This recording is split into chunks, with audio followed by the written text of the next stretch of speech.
Hi friends, welcome to తను cooking. ఈరోజు మనము దొండకాయ ఫ్రైడ్ రైస్ చూసేద్దాం.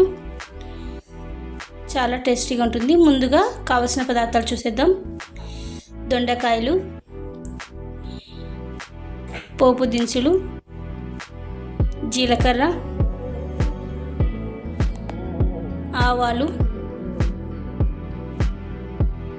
కారం, పసుపు,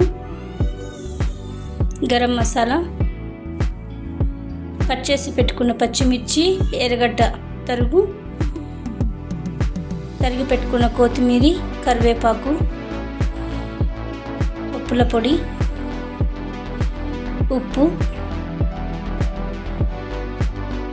తయారు చేసుకునే విధానం చూసేద్దాం.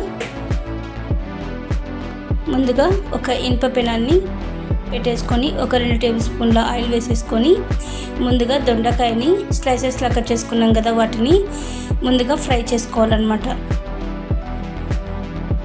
ఇవి మంచిగా బ్రౌన్ కలర్ వచ్చేంత వరకు ఫ్రై చేసుకోవాలి, లేదంటే మనకి బెండకాయ మాదిరిగా బంగా సాగుతుంది అనమాట. సో అందుకనేసి పూర్తిగా కలర్ చేంజ్ అయ్యేంత వరకు ఫ్రై చేసుకోవాలన్నమాట. ఇది మనకి రాత్రి అన్నం మిగిలిపోతే దానికైనా ఇలా తర్వాత వేసుకోవచ్చు, లేదంటే అర్లీ మార్నింగ్ పిల్లలకి బ్రేక్ఫాస్ట్కైనా, లేదంటే నైట్ డిన్నర్కైనా కూడా చేసుకోవచ్చు. చాలా టేస్టీగా ఉంటుంది. చూడండి, ఇప్పుడు బాగా ఫ్రై అయిపోయాయి కదా. ఇప్పుడు వాటిని ఒక ప్లేట్లోకి తీసేసుకుందాం. మనం ఇంకా వేరే నూనె వేసుకోవాల్సిన అవసరం లేదు, ఆల్రెడీ వేసాం కదా, అదే ఆయిల్ సరిపోతుందన్నమాట. అందులోకి పోపు దినుసులన్నీ వేసేసుకుందాం. జీలకర్ర, ఆవాలు, శనగబ్యాలు, ఉద్దిబేడలు వేసేసుకొని కొద్దిగా ఫ్రై అయిన తర్వాత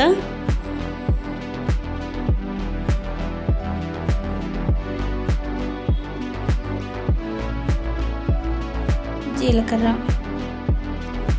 వేసుకొని ముందుగా పచ్చిమిర్చి వేసేసుకొని కొద్దిగా ఫ్రై చేసేసుకుందాం.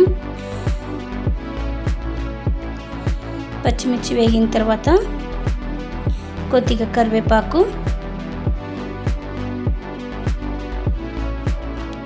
చుట్టుపట్లాడిన తర్వాత ఆనియన్స్ వేసేసుకొని మంచిగా ఆనియన్ మెత్తగా అయ్యేంత వరకు ఫ్రై చేసేసుకుందాం. మనకు ఆనియన్ పూర్తిగా మగ్గాల్సిన అవసరం లేదు, కొద్దిగా రంగు మారితే చాలు. లైట్గా మగ్గిన తర్వాత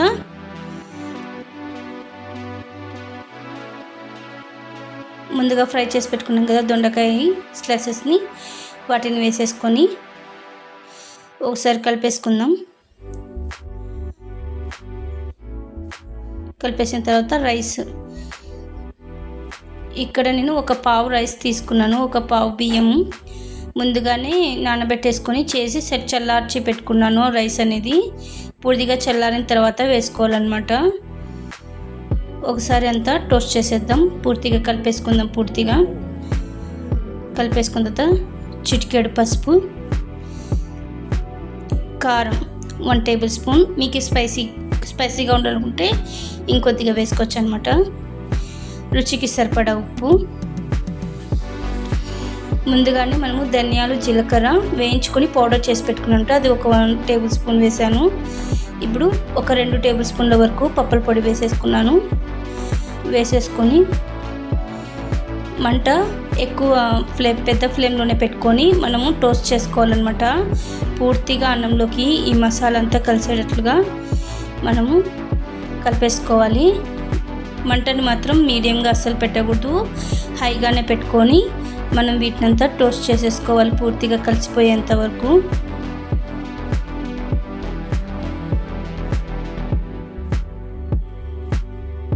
చాలా టేస్టీగా ఉంటుంది. మనకి పులిహోర, చిత్రాన్నము వాటికంటే కూడా చాలా టేస్టీగా ఉంటుంది. దొండకాయ మ్యాక్సిమం పిల్లలు అయితే తినరు, సో ఇలా రైస్లోకి ఇట్లా చేసి పెట్టినామంటే ఫ్రైడ్ రైస్ మాదిరిగా తినేస్తారనమాట.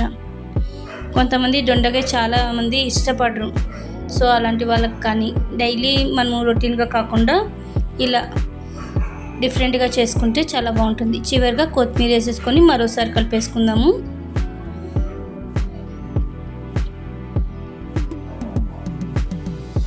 చూడండి, మంచి కలర్ వచ్చేసింది కదా.